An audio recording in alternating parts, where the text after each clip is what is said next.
America ভেবেছিল ইরানের সর্বোচ্চ ধর্মীয় নেতা আয়াতুল্লাহ খামেনিকে হত্যা করার পরে ইরান ভয় পাবে এবং তাদের সাথে আলোচনার টেবিলে বসবে।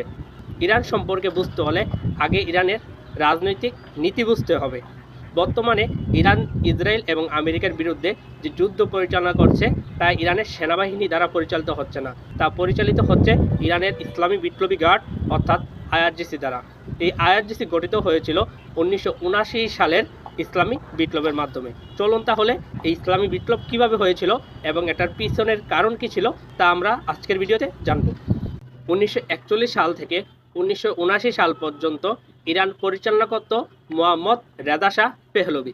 মোহাম্মদ রেজা শাহ পেহলভি আমেরিকা এবং পশ্চিমাদের খুব ভালো মিত্র ছিলেন। মোহাম্মদ রেজা শাহ পেহলভি হোয়াইট রেভলিউশন নামে আধুনিক সংস্কার আনেন, যে সংস্কারগুলো ছিল ইসলামের বিপরীত এবং পরিপন্থী, যার ফলে ইরানের ইসলামিক জনতা খেপে যায় এবং 1978 থেকে 1979 সালে রুহুল্লাহ খামেনির নেতৃত্বে ইরানে ইসলামিক বিপ্লব ঘটে।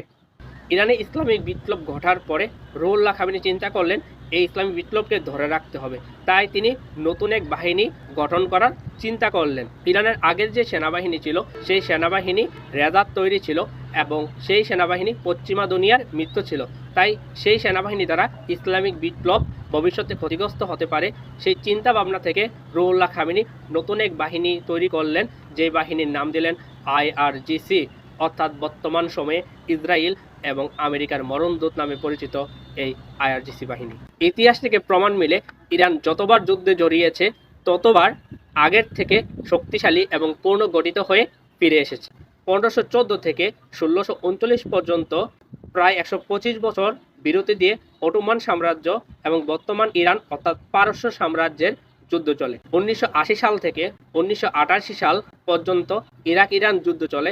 এই যুদ্ধে প্রায় 8 লাখ মানুষ হতাহত হয়। ইরাক ইরান যুদ্ধের পরে ইরান আবার আগের থেকে বেশি শক্তি নিয়ে গঠন হয়ে ফিরে এসেছে।